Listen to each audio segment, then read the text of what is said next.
Teremos agora também a fala da professora doutora Janaína Menezes, falando sobre a construção da política de educação integral sob o ponto de vista da gestão e do financiamento, recursos repassados às escolas e as possibilidades. Olá a todos. Este evento, ele ganha especial distinção a partir do Plano Nacional de Educação. Não é? Nós temos no Plano Nacional de Educação, está lá disposto, plano este que ainda não foi aprovado, por incrível que pareça, ainda não foi aprovado, nós temos que 25% das matrículas, ao término dos 10 anos de vigência do plano, deverão ser de tempo integral. Não é? 10 anos é um tempo curto para que as prefeituras se planejem, organizem e implementem o tempo integral. Não é? Então, este planejamento deve começar logo. Claro que em muitas prefeituras isso já está começando, mas nós temos um índice de matrículas em tempo integral muito baixo no país, em torno de 3%. Não é? Quando nós devemos atingir 25% em 10 anos. Lembrando que ampliação do tempo se faz associar a ampliação de espaços, se faz associar a contratação de professores em tempo integral, entre outras variáveis de extrema importância para o sucesso, não é, desta, digamos, nova modalidade, não é, de educação no país. Não é? Na verdade, este é mais um alerta, não é, para que nós o tempo todo estejamos inquietos em relação a isto. Bem, vocês estão me escutando bem, porque eu achei o som um pouco confuso aqui na mesa. Tá bom? Tá bom. Então, por gentileza, pode passar. Primeiro. Então, eu vou falar aqui, refletir com vocês sobre o financiamento da educação em tempo integral. E, mais especificamente, vou refletir com vocês sobre os principais recursos que chegam no município e que podem ser destinados para o tempo integral. A intenção é inquietar, não é? Discutir, refletir sobre o que temos, sobre nossas possibilidades de financiamento desta educação em tempo integral. Para tal, na minha fala eu parto de 2 pressupostos basilares. Quais sejam? Vou continuando, tá? Enquanto eles arrumam ali. O primeiro é que o direito à educação, tal qual disposto na Constituição Federal de 1988, este direito, ele é um direito a uma educação integral. O que está posto no artigo 205 da Constituição Federal de 1988? Lá está dito o seguinte: educação é direito de todos e dever do Estado e da família, e deverá ser promovida com a colaboração da sociedade, visando o pleno desenvolvimento do sujeito e seu preparo para o exercício da cidadania. Quando a Constituição associa o direito à educação ao pleno desenvolvimento do sujeito e seu preparo para o exercício da cidadania, ela está se reportando a uma educação integral. Então, este direito é disposto no artigo 205, se faz associar ao direito a uma educação integral, não é? Obrigação do Estado. O segundo pressuposto basilar aqui da minha fala se faz associar a questão do que ele está estritamente relacionado ao fato de que o direito, todos os direitos sociais, e mais especificamente o direito à educação, ele só se realiza de fato se associado a fontes regulares, estáveis e suficientes de recursos. Ou seja, sem financiamento, não existe direito. Sem financiamento, os direitos sociais, educação, saúde, moradia, lazer, alimentação, entre outros, eles se constituem letra morta, né, na Constituição, não é? Então, o direito a uma educação integral só se realiza de fato se associado a fontes estáveis de recursos. Oba, bem na hora. E aí, então agora eu vou apresentar para vocês aqui os 5 recursos fundamentais para a sustentação financeira da educação e, por conseguinte, da educação integral. Vamos refletir rapidamente sobre a vinculação constitucional de recursos para a educação, sobre o Fundeb, sobre o salário educação, sobre o Programa Dinheiro Direto na Escola, o PDDE, Educação Integral, não é, cujos recursos advêm do FNDE, Fundo Nacional de Desenvolvimento da Educação, e ainda vamos pensar um pouquinho sobre as ações intersetoriais e as parcerias enquanto estratégias para a captação de recursos para a educação. O que é essa vinculação constitucional de recursos? A vinculação, ela se constitui na determinação constitucional, não é, do direcionamento de um percentual mínimo de recursos para a educação. Mais especificamente, o que a Constituição determina? Que estados, Distrito Federal e municípios, não é, encaminhem, destinem, no mínimo, 25% dos recursos de seus impostos para a manutenção e desenvolvimento do ensino. Isso é lei. Ainda, a Constituição determina que o governo federal encaminhe, não é, destine, no mínimo, 18% do que arrecada de impostos na manutenção e desenvolvimento do ensino. E aí temos uma questão interessante. Caso os estados, o Distrito Federal e os municípios não cumpram com esta determinação legal, eles estão sujeitos à interdição da instância superior. Se o município não cumprir, está sujeito à interdição, né, por parte do Estado, certo? Se o Estado não cumprir, existe a possibilidade de a União intervir. Intervenção, não é interdição, é intervenção, não é, no Estado. Agora, não existe uma legislação associada ao governo federal. Se o governo federal não cumprir, o que acontece? Isso ainda não está regulamentado em termos de país. Agora, o que é importante nesta vinculação constitucional de recursos? A vinculação, ela está associada a impostos. 25% dos impostos, estados, municípios, tem que ser destinados à educação, à manutenção e desenvolvimento do ensino. 18% dos impostos recebidos pela União tem que ser destinados à educação. E aí, o que acontece? Existe uma grande confusão, não é, na população. Não é? A população confunde tributo com impostos. Impostos se constituem em uma categoria dos tributos. Não é? Os tributos, eles são compostos por impostos, taxas, contribuições de melhoria, contribuições sociais. No país, nós temos centenas de contribuições sociais. Nós temos centenas de taxas, mas nós temos apenas 13 impostos, dispostos na Constituição Federal de 1988. E um deles, por incrível que pareça também, o imposto sobre grandes fortunas, jamais foi regulamentado. E por não ter sido regulamentado, não é cobrado no país. Não é? Isso me inquieta bastante. Não é pra... Então, mas acontece o seguinte, que estes 13 impostos, na verdade 12, né?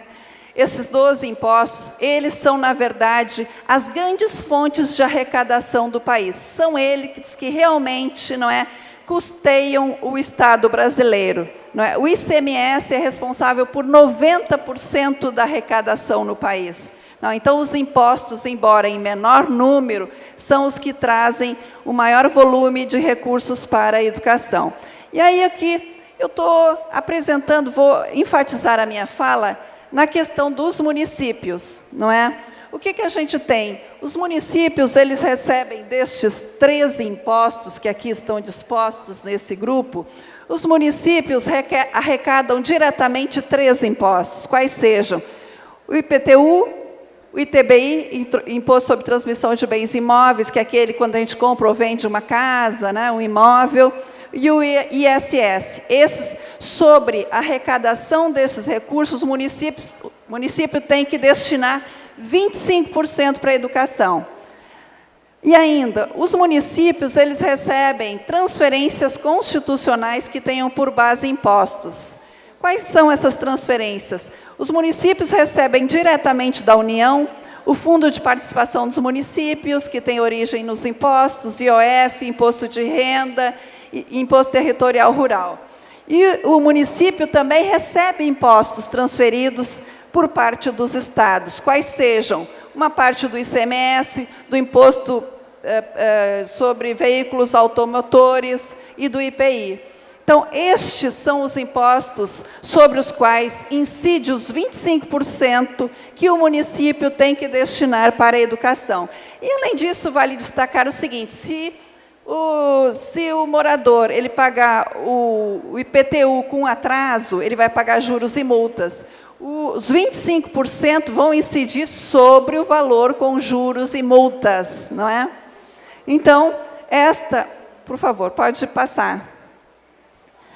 Agora, então aí eu mostrei para vocês, não é, a base, esta é a grande sustentação financeira da educação, esta vinculação constitucional de recursos, cuja destinação de um percentual está disposto na Constituição. E ainda, está dito lá naquele artigo que apresenta a vinculação, que estes recursos eles têm que ser destinados à manutenção e desenvolvimento do ensino. E aí, esta expressão, nós temos que ter muito cuidado com esta expressão, não é? Afinal, o que se constitui despesa de manutenção e desenvolvimento do ensino? E aí o legislador ele foi assim, muito eficiente nesta questão. O que foi feito? O artigo 70 da LDB determina quais são as despesas consideradas de manutenção e desenvolvimento do ensino. E o artigo 71 determina quais não são as despesas de manutenção e desenvolvimento do ensino para evitar possíveis dúvidas, né? O artigo 71. Então, quais são despesas de manutenção e desenvolvimento do ensino? Rapidamente, algumas: remuneração e aperfeiçoamento de pessoal docente e demais profissionais da educação. E aí, quem são profissionais da educação? E aí a Luana me orientando, de mestrado aqui, está discutindo isso, formação de professores, né? Mas profissionais da educação, aí a gente tem aquela distinção: professores, profissionais do magistério e profissionais da educação. Profissionais da educação é uma categoria bastante abrangente, que inclui professores, inclui supervisor, orientador, né, diretor, inclui merendeira, inclui vigia, não é, ligado à escola. Eu tenho uma categoria ampla, não é, associada à classificação, à definição do que seja profissionais da educação.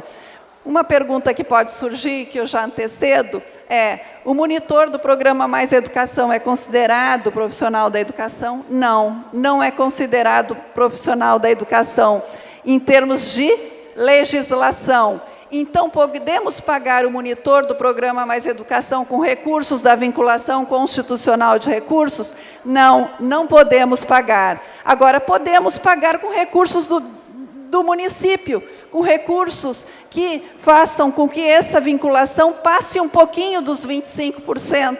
Vocês estão entendendo?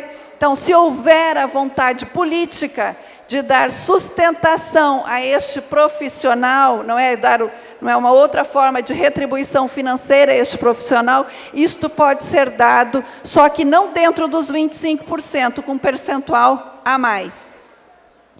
E aí nós temos, eu não posso discutir todos esses itens, que são muitos, mas aqui o que nós temos, por exemplo, aquisição de material didático escolar e programas de transporte. O transporte escolar pode ser, não é, financiado com recursos, que é muito importante, não é?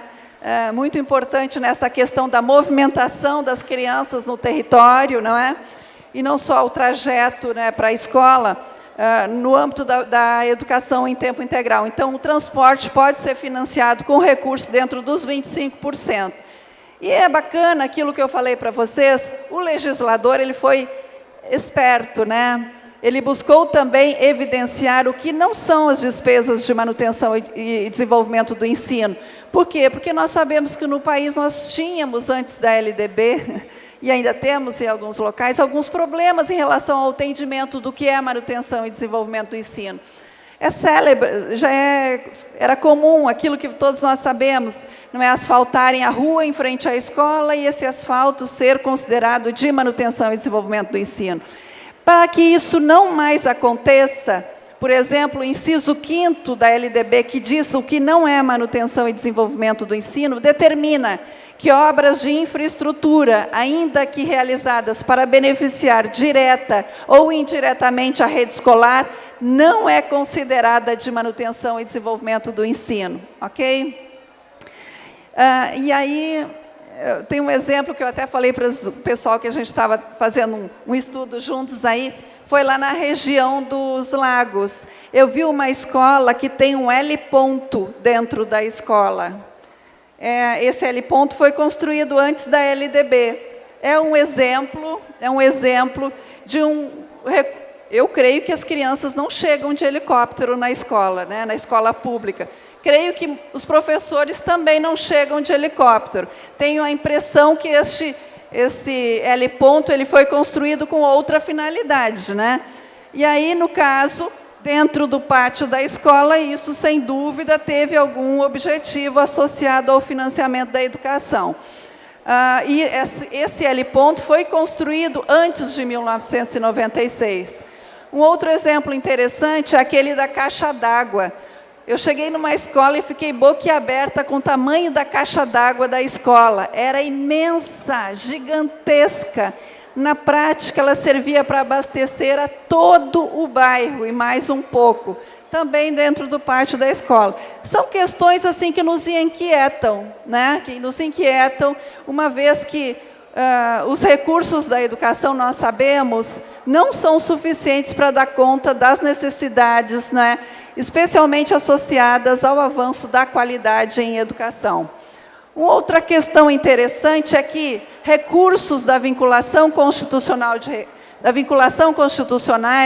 eles não podem pagar programas suplementares de alimentação, assistência médico-odontológica, farmacêutica e psicológica, não é? E outras formas de assistência social. A escola pode ter isso, pode ter psicólogo, pode ter assistência médico-odontológica? Deve. Só que não pode retirar esses recursos da vinculação. Esses recursos podem ser encaminhados, por exemplo, por meio da Secretaria de Assistência Social, por meio de um programa de parceria, de intersetorialidade, que otimize tanto as ações da Secretaria de Assistência Social, quanto as ações da educação.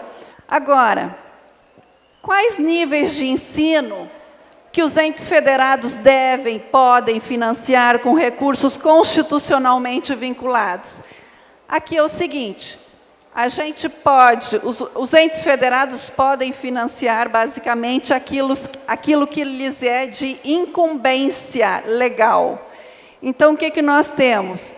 Os municípios, todos nós sabemos que eles têm a incumbência para com a educação infantil e para com o ensino fundamental com prioridade. Estas são as responsabilidades maiores dos municípios. Agora, aqui é muito importante essa segunda parte do artigo da LDB, permitida a atuação do município em outros níveis de ensino somente quando estiverem atendidas plenamente as necessidades de sua área de competência e com recursos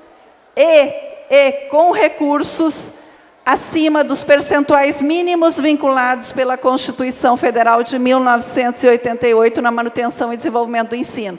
Ou seja, o município, por exemplo, ele pode atender outros níveis de ensino só se ele tiver atendido plenamente a sua responsabilidade para com a educação infantil e o ensino fundamental, e este atendimento não pode ser utilizado tendo por base os 25%, tem que ser com recursos acima dos 25% constitucionalmente vinculados.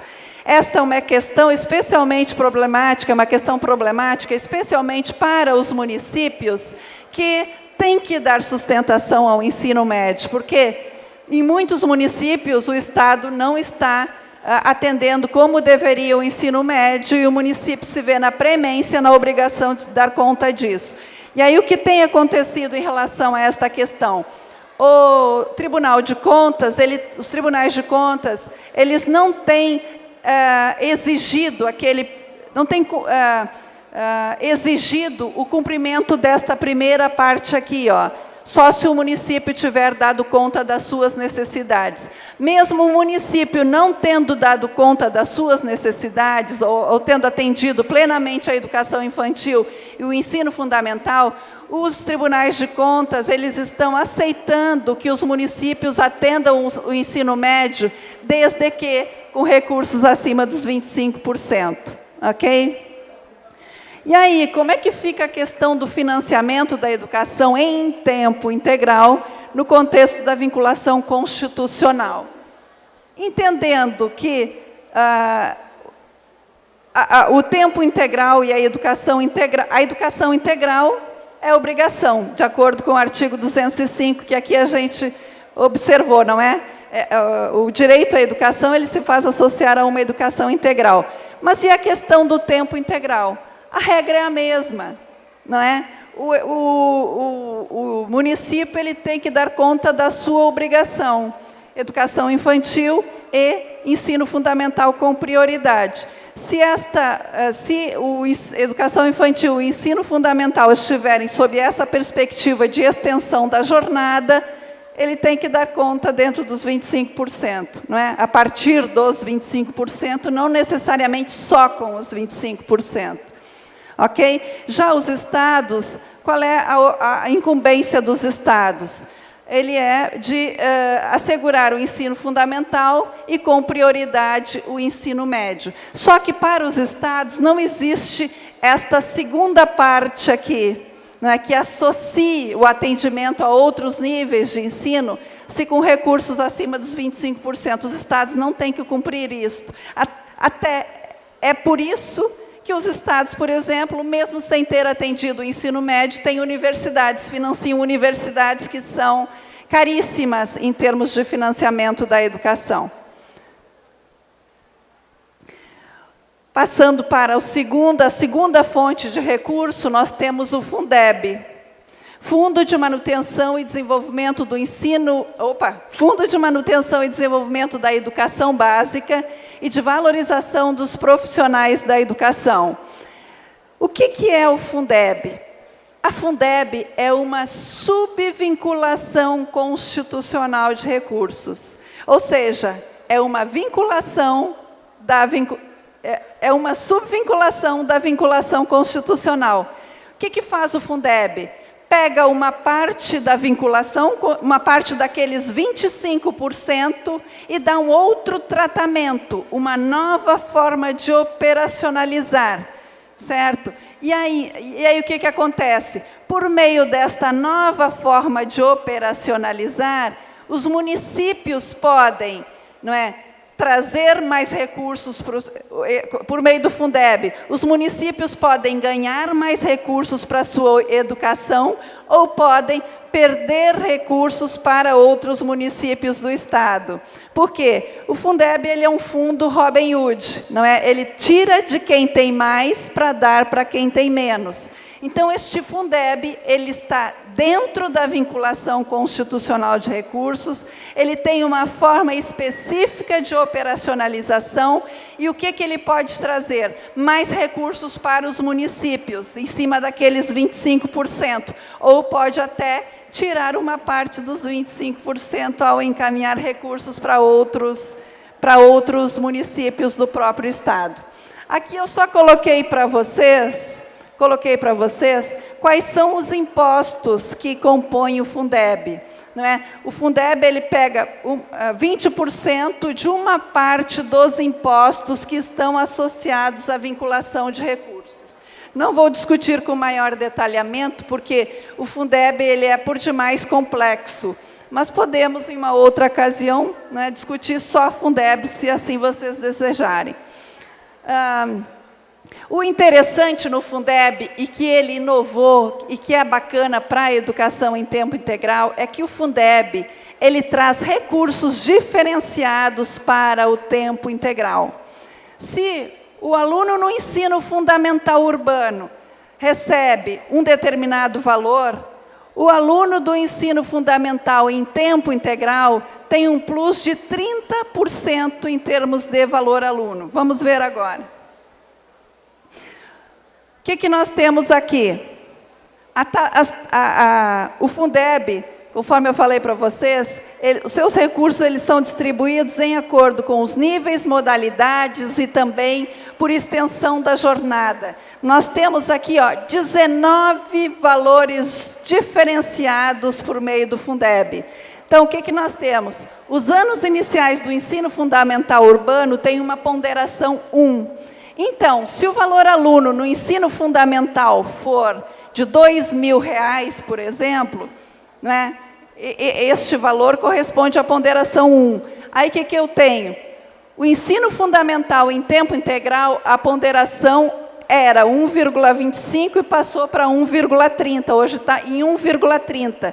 Isto significa dizer que o valor aluno do ensino fundamental em tempo integral é 30% superior ao valor aluno dos anos iniciais do ensino fundamental urbano. Se aquele valor estava em R$2.000, 30% em cima de R$2.000 equivale a R$2.600, certo? Esta diferenciação, em termos de Fundeb, é importante evidenciar que ela se faz para o tempo integral, não para a educação integral. O Fundeb ele tem uma definição específica para o que seja tempo integral. Corresponde a uma jornada de, no mínimo, 7 horas diárias durante todos os dias da semana.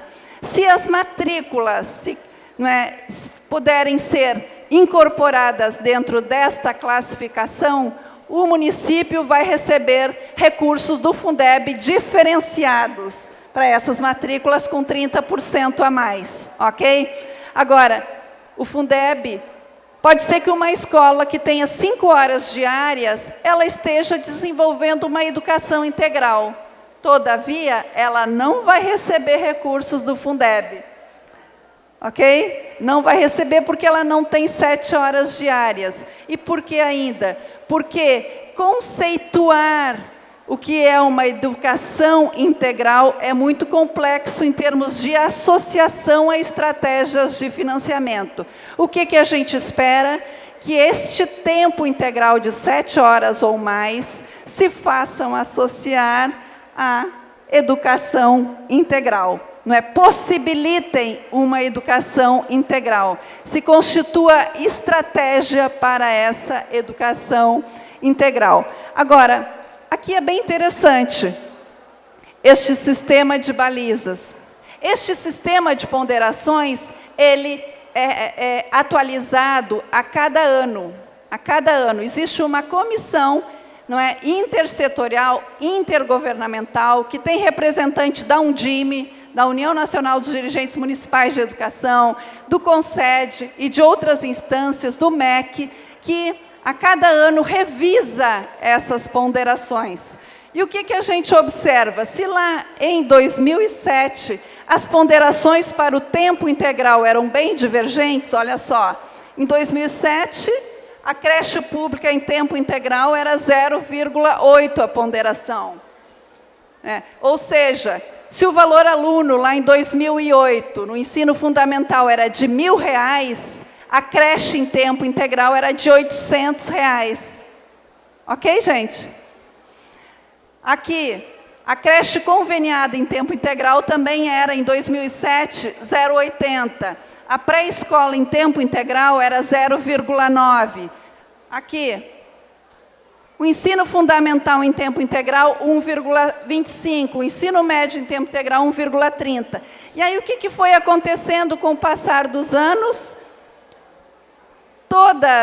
Todos os níveis de ensino com tempo integral, à exceção da creche conveniada, bateram na baliza de 1,3. Ou seja, o valor aluno no ensino médio em tempo integral é igual ao valor aluno no ensino fundamental em tempo integral, que é igual ao valor aluno da creche em tempo integral. Isso é complicado, porque a intenção destas ponderações é realmente associar um valor adequado, minimamente adequado, ao nível de ensino. E neste momento, por conta de a lei determinar que este sistema de balizas deve estar entre 0,7 e no máximo 1,30, não existe possibilidade de passar deste 1,30.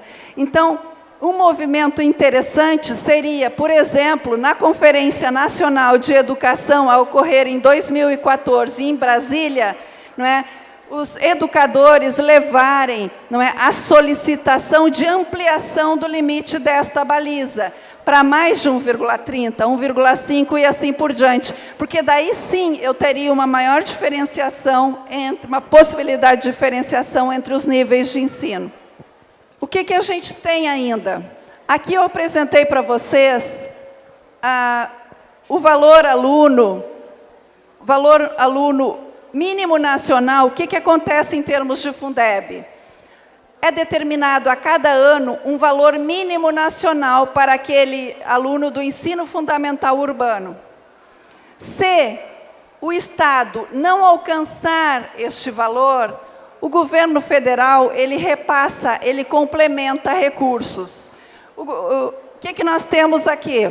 O valor mínimo nacional por aluno, em 2007, foi de R$ 947,24. Em 2013, o valor aluno foi de R$ 2.221,73. Este valor ele aumentou significativamente nestes anos, o valor aluno.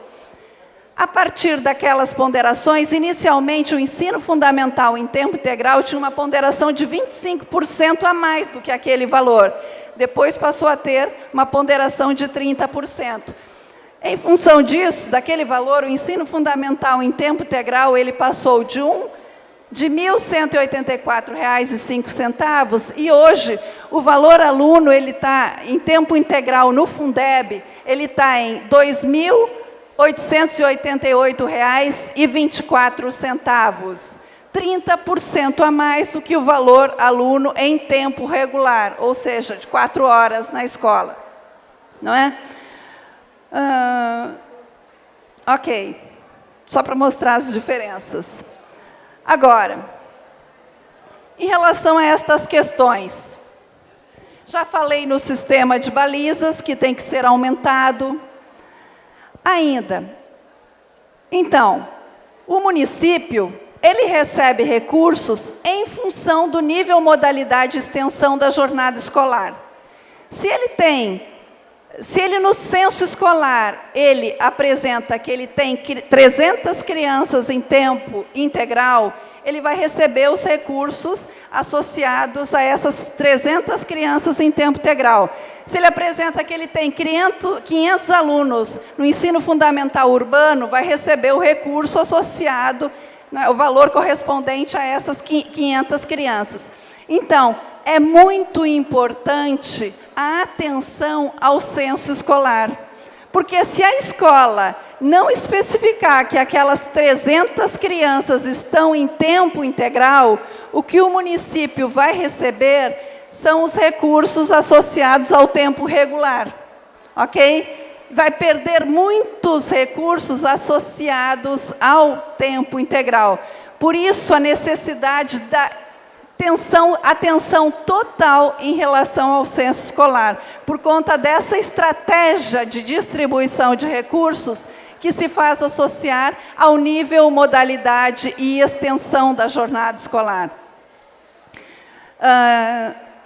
Aqui já falei também, a distribuição de recursos do Fundeb está associada a um conceito de tempo integral, que é aquele de 7 horas no mínimo, durante todos os dias da semana.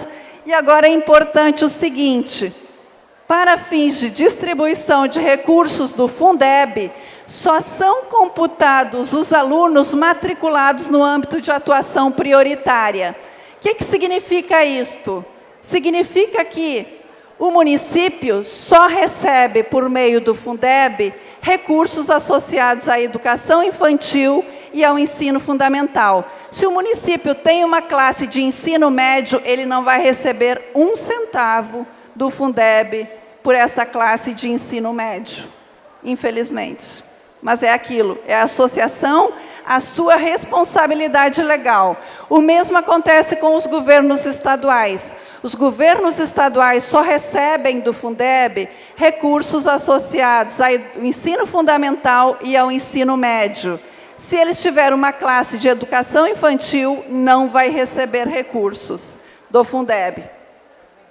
E aqui é uma questão muito interessante para ser discutida, que é o seguinte: os entes federados, eles recebem o recurso do Fundeb de acordo com o número de matrículas. Se eu tenho 300 matrículas em tempo integral, vou receber recursos associados ao valor aluno em tempo integral para essas 300 matrículas. Se eu tenho, conforme já falei, 500 matrículas em tempo regular no ensino fundamental urbano, vou receber, não é, os recursos associados a essas matrículas. Agora tem uma questão. A Lei 11.494, ela não determina que o município invista os recursos de acordo com o recebimento. Isso é muito sério. A lei, está dito na lei o seguinte: os recursos poderão ser aplicados pelos estados e municípios indistintamente, entre etapas, modalidades e tipos de estabelecimento de ensino da educação básica nos seus respectivos âmbitos de atuação prioritária. Então, por exemplo, se o município recebeu, não é, os recursos associados a 300 matrículas, não é, a 300 matrículas em tempo integral no ensino fundamental, ele não tem que necessariamente aplicar nessas 300 matrículas em tempo integral no ensino fundamental. Se ele quiser, ele aplica no tempo regular ou aplica na educação infantil, porque a lei possibilita isso. Ou seja, os critérios de distribuição se fazem associar ao número de matrículas, mas o critério de aplicação dos recursos por parte do município, ele é totalmente amplo, digamos assim. Terceira estratégia de captação de recursos para a educação, que é o salário educação. É impressionante, assim, o salário educação, ele não é muito divulgado. Os educadores, grande parte, não tem conhecimento do que seja o salário educação. O que é o salário educação? O salário educação, ele veio associado à noção de que as empresas, elas são grandemente beneficiadas com a educação. Afinal, né, os seus funcionários são formados por estas escolas, elas são imensamente beneficiadas. E, por conta disto, elas têm que contribuir diretamente com o financiamento da educação. Foi esse o pensamento que norteou a criação deste salário educação. O que é o salário educação, então? As empresas, elas têm que repassar 2,5% da sua folha de pagamento, não é, para a título de contribuição, não é, para com o salário educação. 2,5% da folha de pagamento das empresas é repassado ao governo federal a título de contribuição para o salário-educação. Não é? Este recurso do salário-educação, ele não está dentro dos 25%, ele não está dentro do Fundeb. É um recurso a mais para a educação, que vem além da vinculação, além do Fundeb, para se agregar aos recursos que deverão ser destinados à educação. E aí vamos ver a próxima lâmina que facilita o entendimento. O que nós temos com o salário-educação? O salário-educação, então, todas as empresas têm que contribuir com o salário-educação, 2,5% da sua folha de pagamento. Hoje em dia existe uma grande discussão a respeito, que é o seguinte: a folha de pagamento das empresas, as empresas elas estão diminuindo o seu número de funcionários por conta do avanço da tecnologia. Então, a intenção é o movimento associado ao financiamento da educação, ele está na direção de buscar a alteração desta normatização, que o salário-educação passe a ser 2,5% do lucro líquido das empresas, e não da sua folha de pagamentos. Só isto aí surtiria um impacto imenso no financiamento da educação básica brasileira.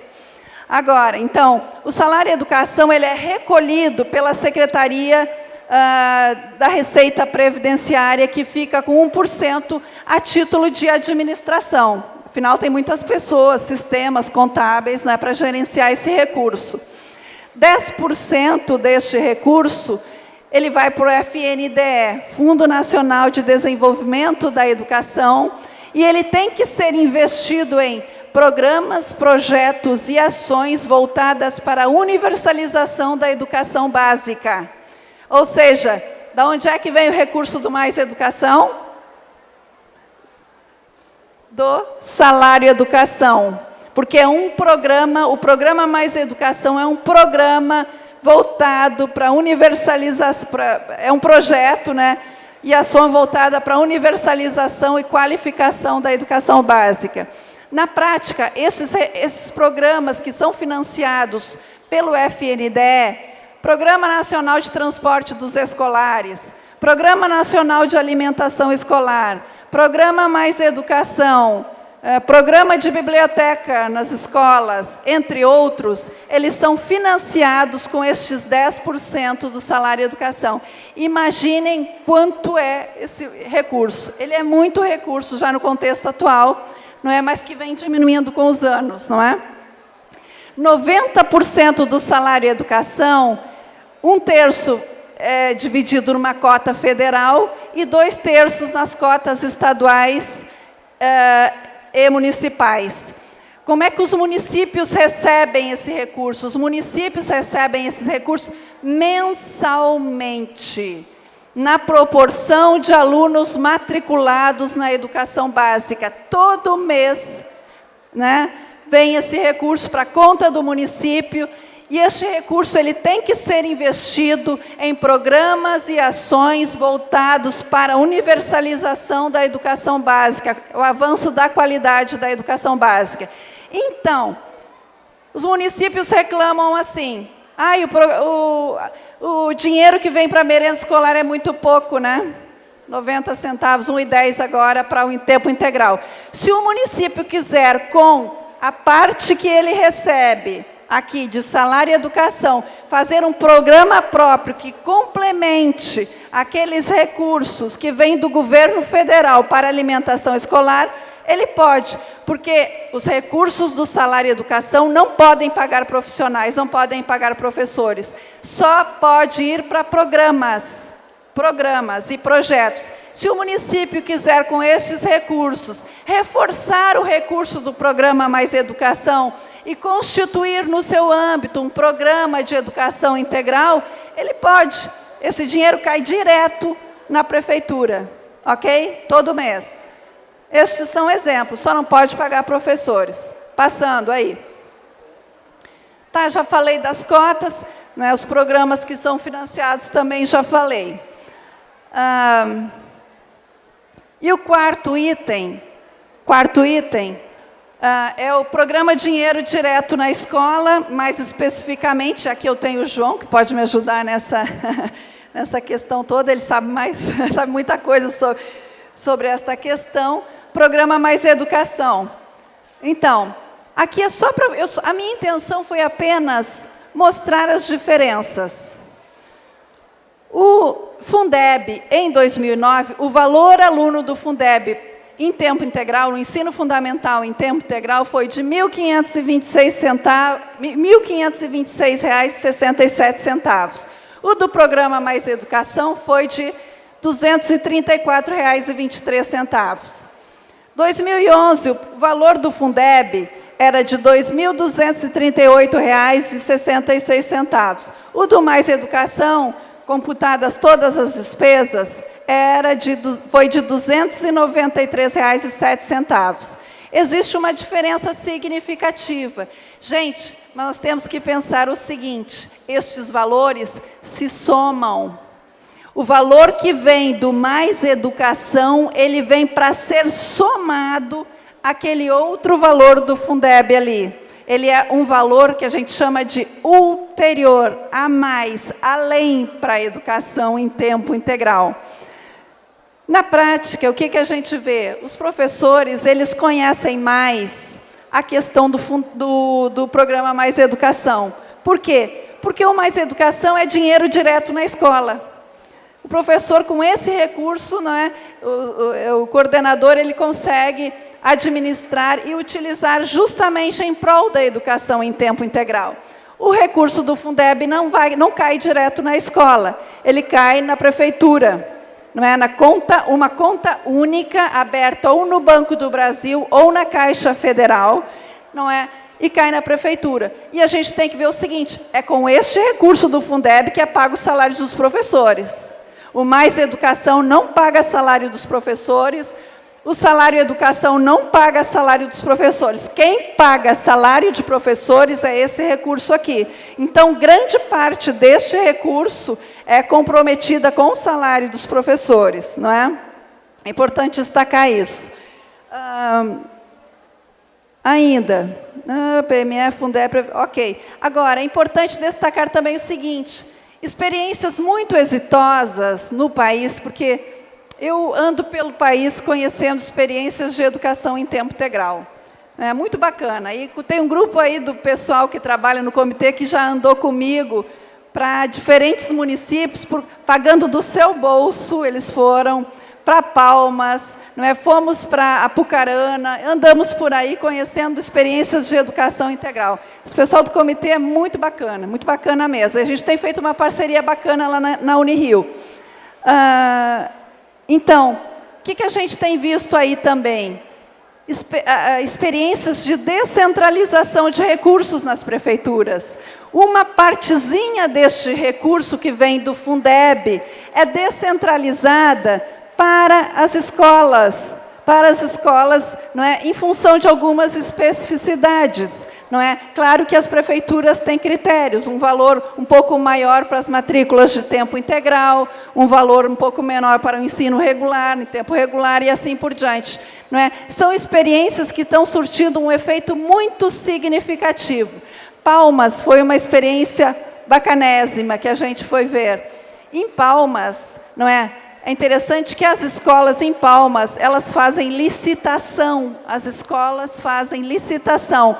Cada escola tem um coordenador financeiro, não é? E a gente viu um impacto muito positivo dessas experiências de descentralização de recursos.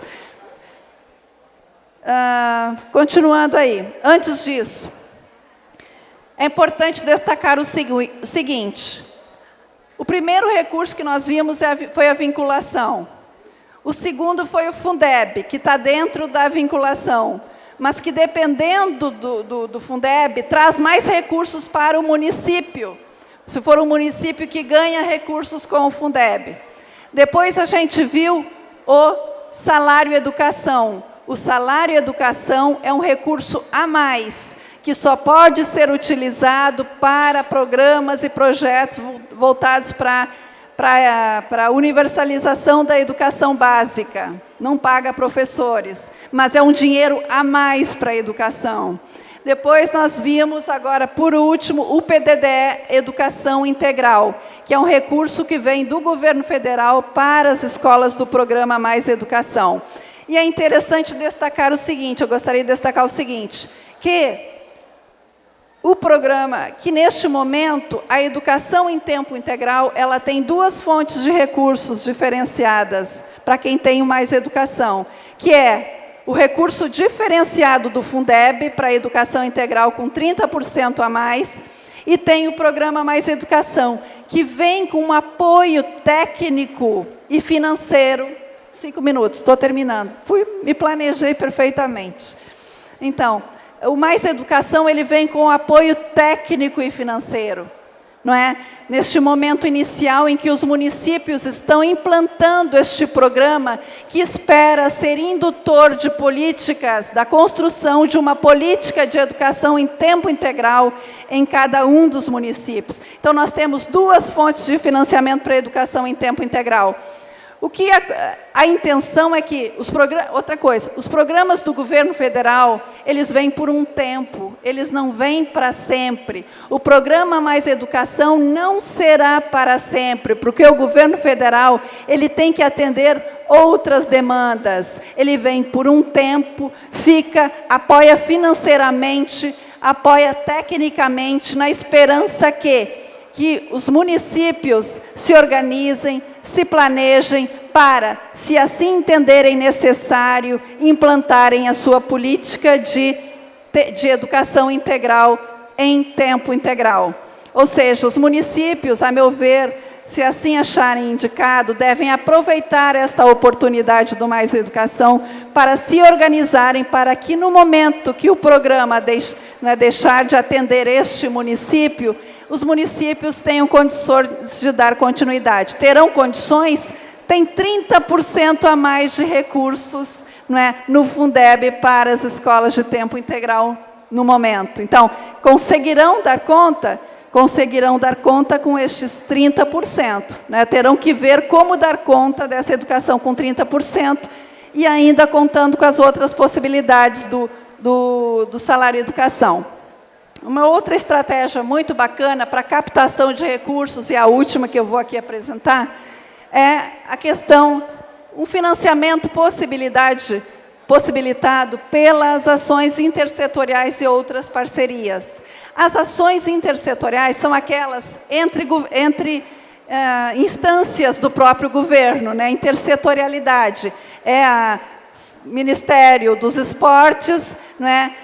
Colaborando com o Ministério da Educação. É a Secretaria de Esportes do município, colaborando com a Secretaria de Educação. São parcerias realizadas no âmbito do próprio governo.